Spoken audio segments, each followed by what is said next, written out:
संसार भय से भरा है। विद्वान जो हो जाते हैं उनको वाद विवाद करने में रुचि हो जाती है। उसमें उन्हें हार जाने का डर हमेशा लगा रहता है। तपस्वी सोचते हैं हमारे तप का कहीं क्षय न हो जाए। धन बढ़ गया तो राजा, चोर, अग्नि इत्यादि का डर लगा रहता है। सारे भोगों के पीछे रोग का डर है। जितना भोग उतना रोग। काम भोग रोगों का घर है ही। जो नित्य का आहार विहार है, संयम न रखने से उसमें भी रोग हो जाते हैं। बहुत कम खाने से भी रोग होता है, लेकिन बहुत कम खाने वाला करोड़ों में एक होता है। तपस्वी तो है, लेकिन व्यावहारिक बोध नहीं है। शरीर स्वास्थ्य की समझ नहीं है और वे ऐसा कड़ा त्याग कर दिए कि अत्यंत न्यून भोजन लेने लगे। दिन दिन भर कुछ नहीं लेते हैं, दो दो दिन में थोड़ा भोजन लेते हैं, तो वे रोगी हो जाएंगे, यह पक्का है। अधिक खाकर संसार के सर्वाधिक लोग रोगी होते हैं। आहार के विषय में तो इतना है कि जो सहज स्वच्छ सुपाच्य मिले उसे संतुलित रूप से ले तो पेट की कोई शिकायत न होगी, बीमारी दूर रहेगी, तन मन स्वस्थ रहेंगे। हम मानते हैं कि संयम करने पर भी प्रारब्धिक रोग होता है, लेकिन वह विरल है। जो रात दिन दुख भोगते हैं वे अधिक खाते हैं। उनको पता नहीं रहता, ख्याल नहीं रहता और अधिक खा लेते हैं। जो मिले उसको भूख लगने पर चबाकर खाया जाए और कम खाया जाए, बस इतने में सारी प्रोटीन और विटामिन्स मिल जाएगी। भोग में रोग का भय है। काम भोग इत्यादि आदमी छोड़ भी सकता है, लेकिन रोज रोज जो खाने का भोग है यह छोड़ा नहीं जा सकता है और इसी में आदमी परास्त होता है। बिना विवेक के खा खा कर रोगी बनते हैं। काया को भय काल। शरीर के पीछे काल का डर है। सारी साधनाओं में इंद्रियों का डर है कि ये गिरा न दें। तरुणी स्त्री को अपनी जवानी का डर है कि कहीं ऊंचे नीचे पैर न पड़ जाएं। त्यागियों को स्त्रियों का डर है कि स्त्री संगत से पतन न हो जाए। जितने साधक पतित होते हैं वे संग दोष से हटकर रहें तो पतन होने का कोई चांस नहीं होगा। स्वर्गिन को भय अवधि को। स्वर्ग प्राप्त करने वालों को अवधि का डर है। कल्पना है कि कहीं ऊपर आकाश में स्वर्ग है। भारतीय स्वर्ग की कल्पना ऐसी है कि कुछ समय स्वर्ग में रहकर फिर लौट आना है। यह हिंदुओं के स्वर्ग की बात है, किंतु सामी परंपरा, इस्लामी, यहूदी, ईसाई का स्वर्ग ऐसा नहीं है। वहां एक बार स्वर्ग में गया तो हमेशा के लिए गया और नरक में गया तो सदा के लिए नरक गया। ये सब काल्पनिक हैं। मंत्र, यंत्र, तंत्र, इनमें एक को दूसरे का भय है। मंत्र शब्दमय है, तंत्र टोना टोटका जैसा है, यंत्र कोष्टक इत्यादि है। कितने कोष्टक बनाकर उसमें कितने देवताओं का वास बताते हैं। इसमें भी एक से बढ़कर एक होते हैं। इनको करने वाले भी एक दूसरे से डरते हैं। इनमें भी एक दूसरे का डर लगा रहता है। जो सिद्ध लोग हैं उन्हें माया का डर है। मायावी जीव को ज्ञान का डर है। संसार की सारी चीजें भयपूर्ण हैं। सज्जनों को दुर्जन दुख देते हैं। लोगों को मित्र हानि का डर है। मित्रता है और मित्रता कहीं छूट न जाए। मिलने का भय बिछुड़ना है। आने का भय जाना है। पंडितों की निंदा करने वाले लोग रहते हैं। मूर्ख को मार का भय लगा रहता है। रण में दुश्मन का भय है। कुल परंपरा के पतन में स्त्री का भय है। स्त्री का कदम कहीं नीचे हो जाए तो हमारी इज्जत खराब हो जाए। कर्म में अकर्म का डर है। कर्म करते करते अकर्म, गलत कर्म न हो जाए। पुण्य कर्म के पीछे पाप कर्म का डर है। इष्ट में अनिष्ट का डर है। इष्ट नाम हित, अनिष्ट नाम अहित। उपासना में विक्षेप का डर है। उपासना में चंचलता न आ जाए। ज्ञान को भय अज्ञान, ज्ञान में अज्ञान का भय लगा रहता है।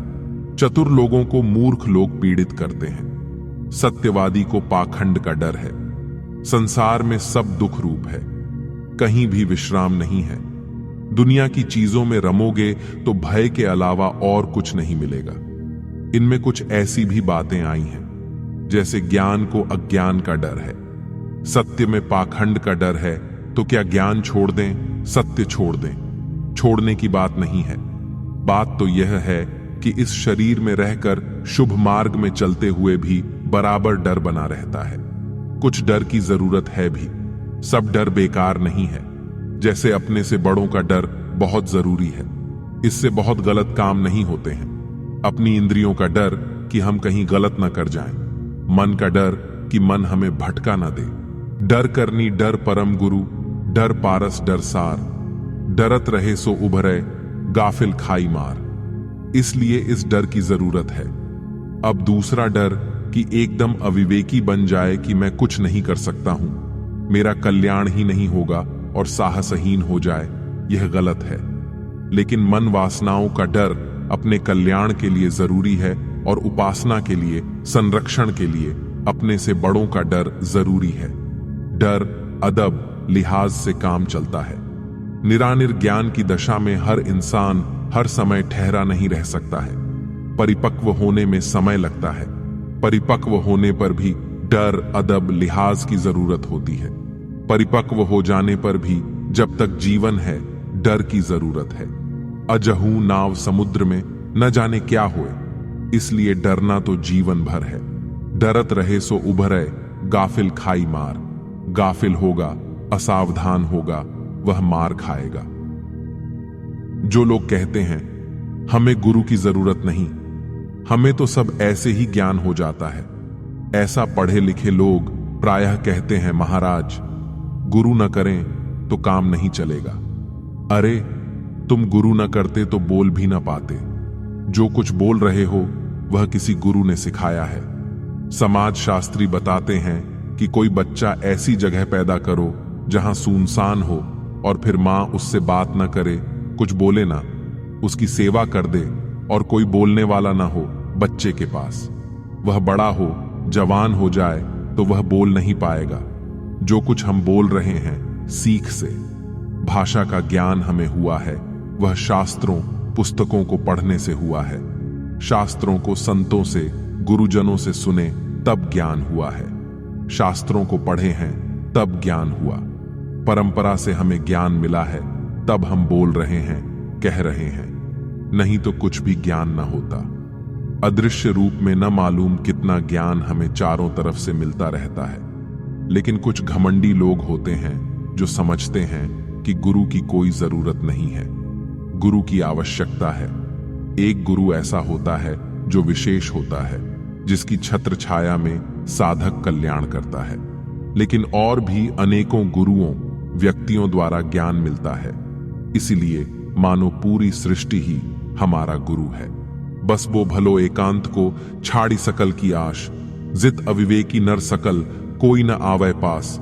भल बस वो आरण्य को शरद निशा को चंद, शीतल जल सरितान को फल भक्षण स्वच्छंद। सबकी आशा त्याग कर एकांत में रहना अच्छा है, जहां अविवेकी मनुष्य कोई पास में नहीं आने वाला है। शरद निशा की चांदनी हो, जंगल का वास हो, सरिता का शीतल जल और जंगल का फल पी खा लें और स्वच्छंद रहें। ये कथन आकर्षक लगते हैं। जंगल तो मिल जाता है लेकिन फल मिलना मुश्किल है। जंगल में कितना प्रघटनन हुआ है। आजकल तो जंगल में फल मिलना ही दुर्लभ है। दोष दृष्टि जबहि भई तब उपजो वैराग, दृढ़ निर्वेद जाको भयो सोई मुमुक्षु बड़ भाग। जिसको विषयों में दोष दृष्टि उत्पन्न होती है उसके चित्त में वैराग्य उत्पन्न होता है। सब चीजों की नश्वरता जिसकी दृष्टि में हमेशा झलकती रहती है, उसके मन में कहीं मोह नहीं बनता। दृढ़ निर्वेद जाको भयो सोई मुमुक्षु बड़ भाग। जिसके चित्त में दृढ़ निर्वेद हुआ, निर्वेद मतलब ग्लानि, दृढ़ वेदना, गहराई से सोचना, चिंतन करना। गहराई से सोचो शरीर संसार को, जैसे यह टेबल है, ऊपरी दृष्टि से टेबल है। थोड़ा विचार करें तो लकड़ी है, थोड़ा और विचार करें तो मिट्टी है, थोड़ा और विचार करें तो कणों का प्रवाह मात्र है। रासायनिक दृष्टि से अगर हम पदार्थों को देख पाएं तो कोहरे के समान सारी चीजें नाचती हुई दिखाई देंगी। जो जितना विचारवान होगा उतना उसके मन का मोह मिटता जाएगा। वही मुमुक्षु बड़ा सौभाग्यशाली है जिसके चित्त में दृढ़ निर्वेद होता है। विषयों से अत्यंत ग्लानि होती है। दृश्य अचानक जाने वाला है और ऐसा जाएगा कि कुछ पता नहीं चलेगा कि कहां गया। जो आदि में न हो, अंत में न हो, वह वर्तमान में होते हुए भी मानो नहीं है। शरीर पहले नहीं था, आगे नहीं रहेगा, तो वर्तमान में रहते हुए भी मानो नहीं है। जो कुछ भी हमारा अपना माना हुआ है, सब आदि में नहीं था और अंत में भी नहीं रहेगा, तो वर्तमान में भी मानो नहीं है। ऐसा मानकर निर्मोह हो। शरीर निश्चित है, पहले नहीं था और आगे नहीं रहेगा। अंत दशा ले आदि में, सोई सांच वैराग। सो सुखिया तिहु लोक में, जाको निश्चय त्याग।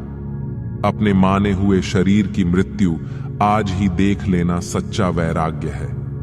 वह मनुष्य पूरे संसार में सुखी है जिसके मन में सब कुछ के त्याग का निश्चय है। अंतिम दशा को आदि में लो। शरीर की मृत्यु की दशा को अभी देखो। हमें यह सोचना चाहिए कि हमारा शरीर मर गया है। इसको गंगा के किनारे गाड़ दिया गया है, समाधि लगा दी गई है, ऊपर से मिट्टी डाल दी गई है और मिट्टी का धूह बना दिया गया। कुछ मिट्टी इधर उधर बिखरी है, कुछ चीजें भी ऐसी हैं जो इधर उधर पड़ी हैं। लोग वहां से लौट आए हैं। इस सत्य को देखो, आजकल में यह होना ही है। शरीर के अंत को देखने से कोई संताप नहीं होता, कोई दुख नहीं रहता। मेरे बाद क्या होगा, ऐसा सोचना महामूर्खता है। संसार अनादिकाल से है और सब समय होता रहता है और सब समय होता रहेगा। संसार का स्वभाव ही है होना। तुम अपने होने को देखो, तुम अपनी सत्ता महत्ता को समझो, अपना घर समझो कि तुम्हारा घर कहां है। साहेब साहेब सब कहें, मोही अंदेशा और। साहेब से परिचय नहीं, बैठोगे के ही ठौर। सभी लोग साहेब, स्वामी, परमात्मा, राम, मोक्ष कहते हैं, लेकिन उनका परिचय नहीं है, तब कहां बैठोगे। साहेब, स्वामी, परमात्मा ऊपर नहीं है। यह आत्मा ही साहेब है, यह जीव ही साहेब है। अपने स्वरूप में स्थित होना ही सत्य धाम में स्थित होना है। कितने लोग वैराग्यवान हैं लेकिन स्वरूप का ज्ञान नहीं है, तो उनका भी भटकाव है। कितने लोगों को स्वरूप का ज्ञान है लेकिन वैराग्य नहीं है, तो भी काम पूरा नहीं है। ज्ञान हो, वैराग्य हो और वासना को छोड़कर स्वरूप में स्थित हो, तब काम पूरा होगा। श्री पूरण साहेब ने एक ही साखी में कितना सुंदर कहा है, जाते सकलो परखिया, सो पारख निज रूप। तहां होए रहु स्थिर तू, नहीं जानी भ्रमकूप। जिसने सबको परखा वह पारख निज रूप ही है। जिसने सबको परखा वह कौन है? अपना आपा। इसलिए तहां होए रहु स्थिर तू, वहीं तुम स्थिर रहो। नहीं झाई भ्रमकूप। परीक्षाएं प्रतिबिंब में मत जाओ, वासना भास अध्यास में मत जाओ। जितना भी स्वरूप के अतिरिक्त है सब भास है, आभास है, अध्यास है, परीक्षाएं है, प्रतिबिंब है, झाई है, उसमें न जाओ। जिसने अंतिम दशा को आदि में ही देख लिया वह परम सुखी हो जाता है। शरीर के मरण की दशा को हमेशा देखें। कंथा अरु कौपी नहु, जाको मिलय न कोय। वृत्ति इंद्रहु ते अधिक, तृप्त चलित नहीं होए। अखंड वैराग्यवान को चाहे गुदड़ी और लंगोटी भी समय से न मिले, परंतु उसकी वृत्ति इंद्र से बहुत ऊंची अखंड संतोष है। वह सदैव आत्मतृप्त होता है, कभी कंपित नहीं होता। इंद्र का नाम तो केवल उपलक्षण मात्र है। इंद्र बेचारा क्या है? संत ही सम्राट है। विषय वासना का त्याग कर देने वाला ही सम्राट है। संत की वृत्ति स्थिर हो जाती है, चलित नहीं होती। शरीर का गुजर तो होगा ही। अनिच्छा जो मिलत है, भोजन वस्त्र विहार। सोई लेत हैं सुखित होए, राखत कछु न आधार। वैराग्यवान बिना कुछ इच्छा किए जो सहज मिल जाता है, भोजन वस्त्र तथा निवास, उसे संतोष पूर्वक ले लेते हैं। वे अपने लिए कुछ आधार नहीं रखते। बिना इच्छा के जो कुछ मिल जाए, भोजन ले लेते हैं, वस्त्र ले लेते हैं। विहार, रहना, बसना, घूमना, विहार का मतलब घूमना और विहार का मतलब आश्रम भी होता है। बौद्धों का विहार आश्रम होने से भारत का एक प्रदेश बिहार कहलाने लगा। मगध, वैशाली, मिथिला और अंग देश, इन सब में बौद्धों के अच्छे अच्छे मठ थे, इसलिए वह प्रांत बिहार कहलाया। चीन देश का बौद्ध साधु फाहियान 5वीं शताब्दी में भारत आया था। उसने अपनी डायरी में लिखा है कि श्रावस्ती, कुशीनारा, बोधगया ये सब केवल ब्याम्बा हैं, सब भग्नावशेष हैं। उस समय बुद्ध को हुए 1000 वर्ष हुए थे, तभी से आज से 1600 वर्ष पूर्व वे भग्नावशेष बताते हैं। उजड़े तो उसके भी पहले से थे। पटना में अशोक का भवन उसने देखा। पटना को पाटलिपुत्र कहते थे। उससे वह बहुत प्रसन्न हुआ। अशोक के भवन के विषय में लिखा है कि इसे मनुष्य ने नहीं बनाया है, कोई देवता ने बनाया है। यह मनुष्य की रचना नहीं हो सकती है। तो बिहार नाम घूमना, फिर बिहार का अर्थ मठ भी हुआ और फिर बिहार प्रदेश हो गया। बिहार प्रदेश भारत के केंद्र में सदा से रहा है। क्रांतिकारी चिंतक भी वहां होते रहे हैं। विवेकवान जो मिल जाए, भोजन ले लिए, वस्त्र ले लिए, निवास ले लिए। वे निश्चित होकर, प्रसन्न होकर प्राप्त वस्तुओं में बर्ताव करते हैं। वे राखत कछु न आधार, अपने मन में कोई आलंबन नहीं पकड़ते। सज्जन ते जांचे नहीं, दुर्जन ढिग नहीं जाए। प्रारब्ध वर्तमान जो बरतई सो बरताए। वैराग्यवान संत सज्जन से कुछ याचना नहीं करते और दुर्जन के तो पास ही नहीं जाते। प्रारब्ध वशात जो कुछ मिल जाता है उसी में वे निर्वाह कर लेते हैं। अंत दशा लिए आदि में सोई करो बखान। सुख ब्रह्मा इंद्रादि को काक विष्ठवत जान। जिन्होंने अंतिम दशा को आज ही स्वीकार लिया है कि शरीर मानो मिट्टी में मिल गया है। मैं उसी स्थिति का वर्णन करता हूं। उसकी दृष्टि में ब्रह्मा और इंद्रादि का स्वर्ग सुख काक विष्ठा के समान है। ब्रह्मा इंद्रादि का स्वर्ग भोग काल्पनिक है। इस संसार में सबसे बड़ा सुख काम भोग को माना है, किंतु वह क्षणिक, उत्तेजना, गंदगी तथा पछतावा के अलावा क्या है। वैराग्यवान का निर्भय, स्थिर सुख, निर्विषय, निश्चल शांति है। देह अंत मृतुक दशा, सो मैं आज ही लीन। कफन पहिर समाधि में, जग विस्मृति भई चीन्ह। देह का जो अंत होता है वह मृत्यु दशा होती है। उस भाव में मैं आज ही से लीन हूं। कफनी पहनकर समाधि में बैठ गया हूं। जग विस्मृत हो गया है, यही हमारी पहचान है। इन साधुओं को जो अचला लंगोटी मिलती है वह कफन और कौपीन है। ध्यान समाधि में जगत को भूल जाना है। जगत को भूल जाने का मतलब है जगत के मोह को भूल जाना, मोह न रहना। इस शरीर संसार के प्रति मोह है, उसे काटना चाहिए।